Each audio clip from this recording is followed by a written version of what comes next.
Hey everybody, I wanted to show you a really great place, or the place that you will need to utilize to conduct your research. And let me scoot back to where I was. I'm sorry. This is a website called Purdeu. It is from Purdue University. It is one of the best online writing labs for any paper you have to write, period. But it will absolutely help you with working on this research paper. It discusses conducting analysis, using your research, APA style, which you'll be using. It even has places for you to go in and utilize all kinds of references. If you look here over on the left where it says suggested resources, the APA guide is there. So I'm going to go through a couple of these things just to show you how to use this particular site. So when we click on conducting research, give it a second. I'm sorry, my internet's kind of slow. It talks about conducting research. That you can use interviews, observations, secondary sources, research, journals, the internet, and also other materials used for evaluating research sources. So that would be journal article reviews. So let's click through over here on the left, and it says research overview. Where do I begin? This particular website, like I said, I'm telling you, you can't go wrong using this website. So this is the where do I begin? So we talked about in your overview, it talks about that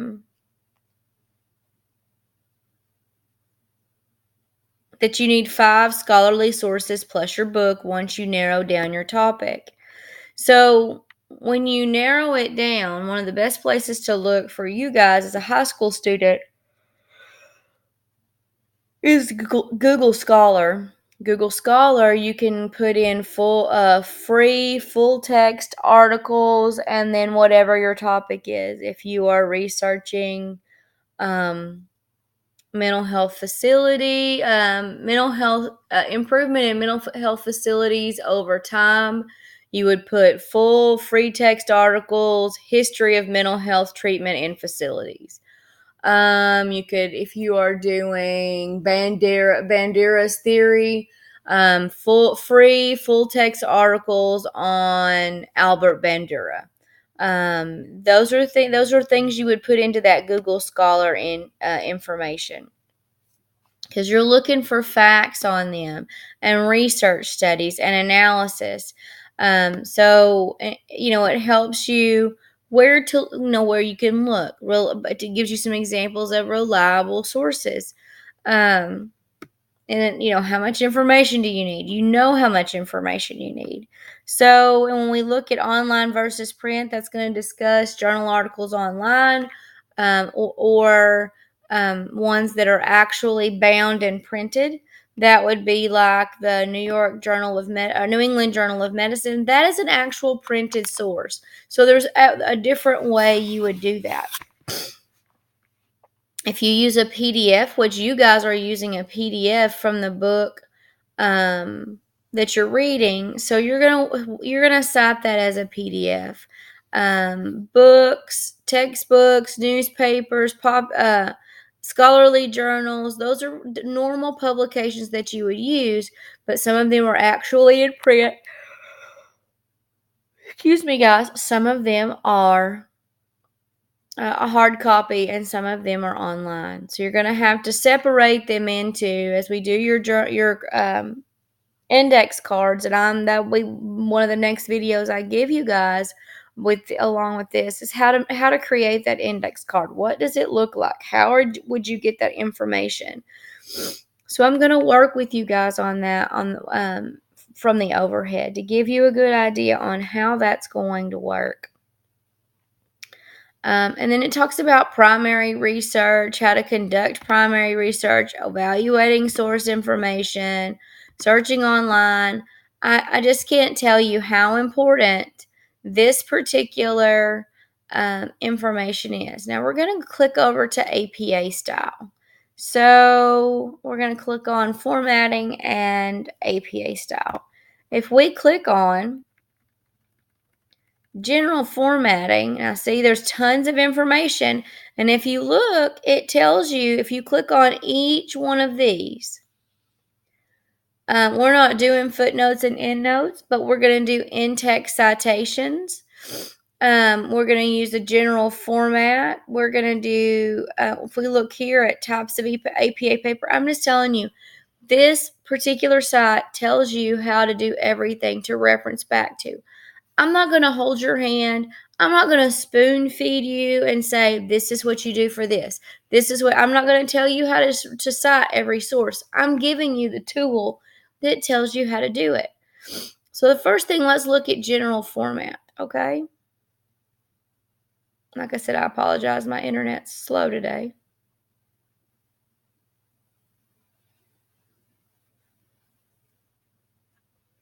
So when we look through general format, it talks about citation styles. There are four things on a major paper section you should have. You should have a title page, which means that is a page by itself.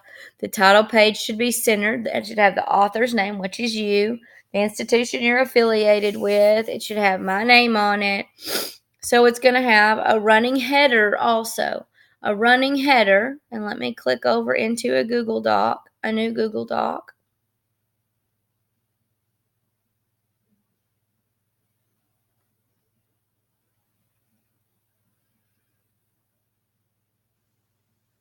And like I said, I'm not sure why my internet is so slow today, but it is really super slow. And it shouldn't be this slow on a Sunday, but it is.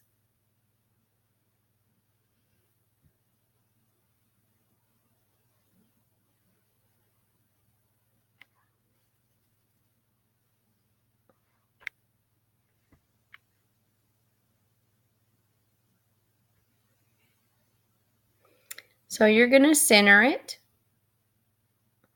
here. And then you're going to center it on your paper. It needs to be in 12 point.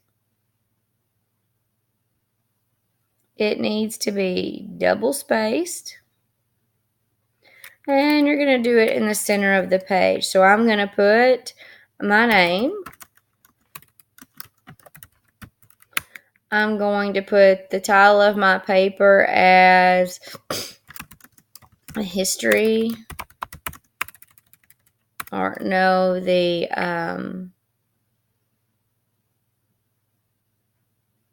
revolution of, not revolution, evolution, I'm sorry, the evolution of health, mental health care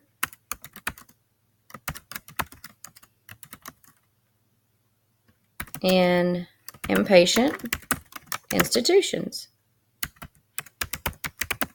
Okay, and then I'm going to put my teacher's name, so that would be myself, for in class. Okay, so you have your title page, and then you're gonna put your school name, and this is how I want you to put it. So, we're gonna put, I went to Munster. Actually, I graduated from Midwestern State University. You guys are going to put your school, whether it's whichever school you're at, you're going to put your school. And that's your title page. Now, this doesn't have it quite centered, but it needs to be centered. Up here, if we click in the top, we can click our header.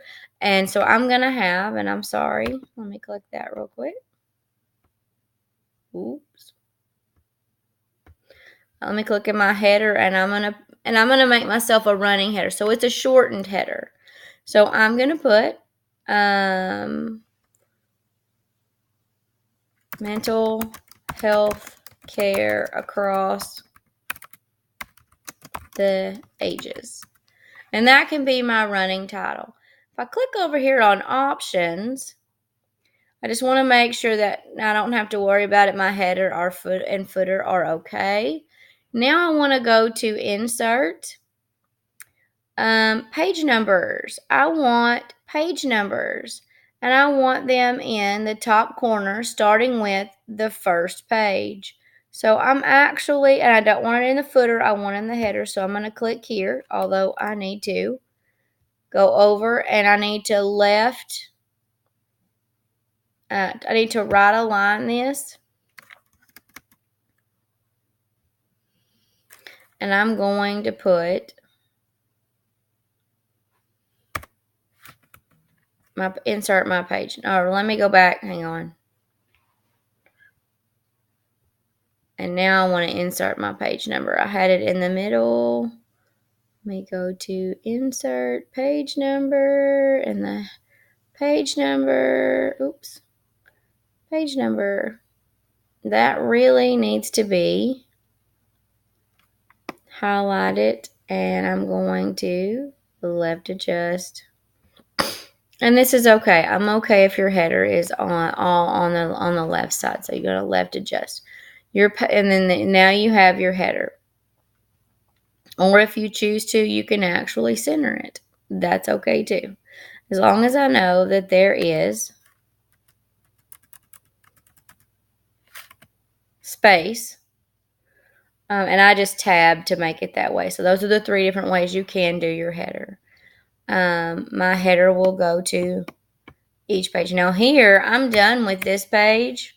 So I'm going to tab past that unit, and then I'm going to insert a page break.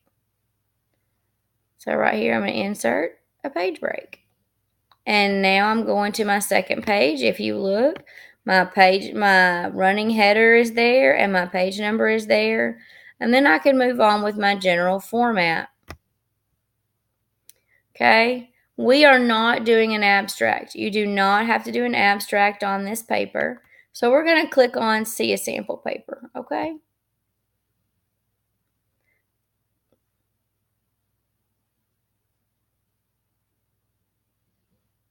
I'm hoping it's going to pull up.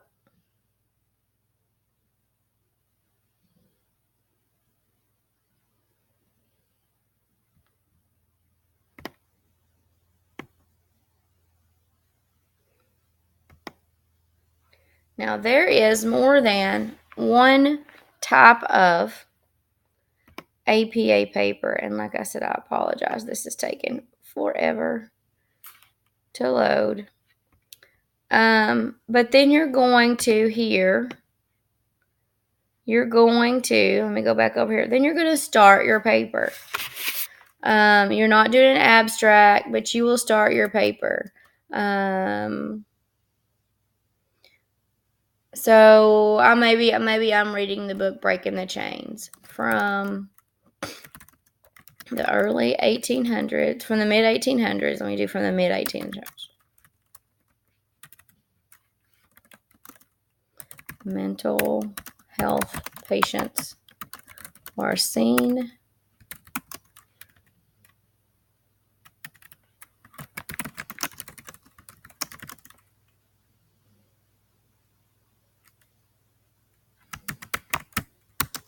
and I apologize. Patients were seen as idiots and as persons who were a burden to and to their families.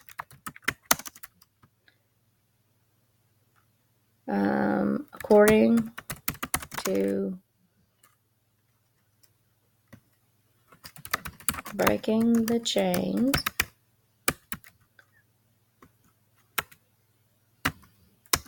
and then I would put a quote in here from that book. Now, I have put a quote in here. I'm going to put quote from the book. And so there's my quote from the book. Now I'm going to go over here to where it says, in text citations, author or in text citation, author or authors.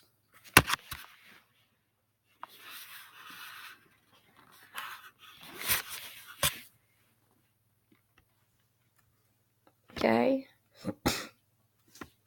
So it tells me how to do that. So what I would do, if it is one author, this is work by two authors, but if it's work by one author, the first time I'm going to list I'm going to list it this way, or I can list it this way. So I'm going to put parentheses author,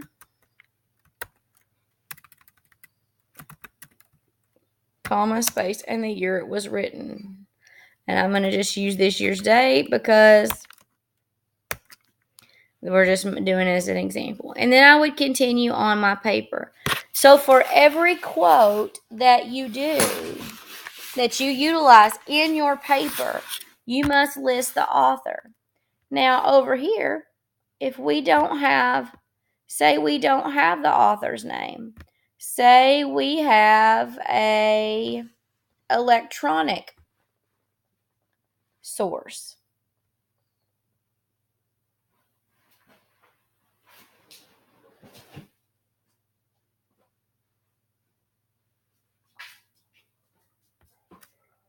Then this will show you how to, this is for your actual bibliography, but you're going to, if you cannot find the author, then you utilize the publisher.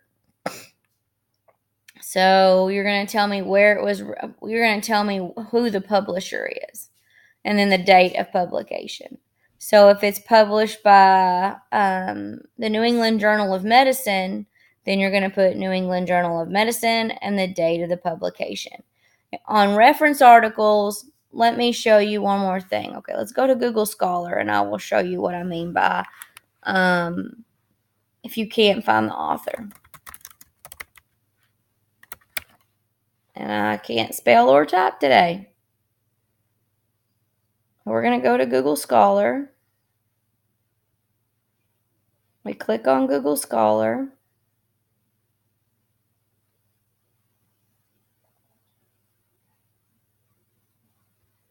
And I'm going to type in free full text. Well, maybe. On mental changes in mental health in the 20th century. I'm gonna search for that, and like I said, I'm sorry, my fingers are not working as fast as my brain. So if we look over here, there are PDF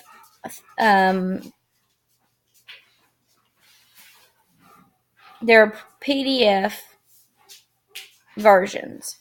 So if I'm gonna look, we can do better, improving the health of American. Let me pick one that I think is actually relevant.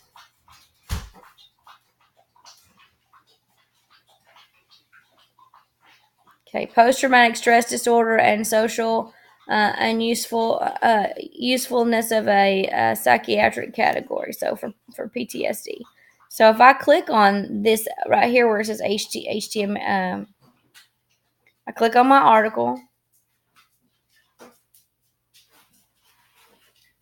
It's already telling me that it was written by D. Field in 2001 on that particular page. So this is going to tell me Derek Summerfield actually and it's giving you it was published in 2001. So this is giving me my information. I will tell you now, you need to print the articles you choose to use. That way you can highlight to help make your index cards. But here is the website it initially come from, when it was published, where it was published, the British Medical Journal, a British medical journal, and it's going to tell me who the author is, okay? So those are the things you have to be sure that you have, because what I need to put in my paper is Summerfield 2001. That's what I've got to cite for that journal article. In my paper. And then when we do our index cards, you're going to take, maybe I'm going to write the diagnosis. I'm going to utilize this piece of information right here. Maybe I'm going to utilize that. So I'm going to write that on my index card. And on the back of it, I'm going to go ahead and do my correct citation on the back side of my index card, where it would look like this. The reason why we're doing it that way, or by the time you get to doing your paper, you should already have that, because as we go through, and like here it tells you how to cite an online article. It goes through, it's very specific about how to help you. But I'm going to go ahead and have my sources on one side of my index card, my works cited information on the back of my card. On the front of my card, I actually used to number my cards when I set them up so that I knew what to use in my paper. So I knew that I was going to use this, number one, I would use in the introduction. Number two, I might use in the second paragraph. I would number them on the front side, and then I would flip them over and I would number them again in alphabetical order. That way, all I had to do was keep my cards in order for whatever I was doing. If it was my works cited page, I had it in them in alphabetical order, and I had them numbered. If it was on the other side, I would have how I was going to use it in my paper. So just know that that is a great way. Now, there is another wonderful thing. I'm going to click over on my APA guide here again on the left side. Like I said, guys, this Purdue OWL site is your best friend on doing a really good job with formatting. Because remember that formatting is 30% of your paper. You get 15 points for citing it within your paper correctly, and you get 15 points for your works cited paper being completed correctly. Now, I want to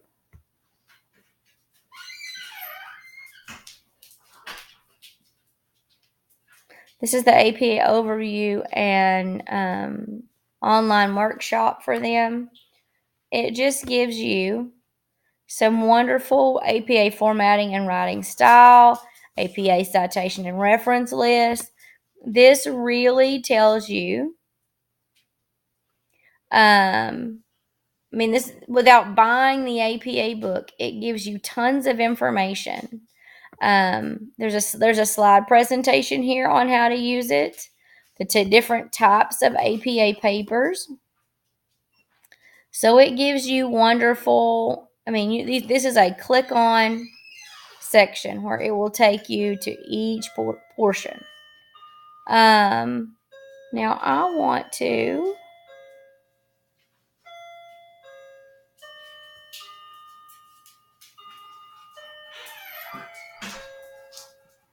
healthcare writing. Oh, is that not what we're doing?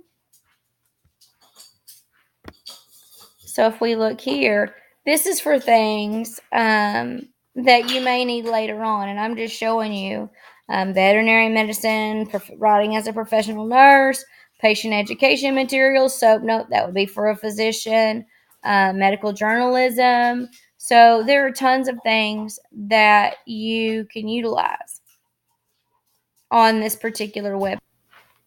Okay, so I'm going to pick up, and I'm thinking that because I'm on a Chromebook doing this, it may not let me show you all of this paper the way I would like to.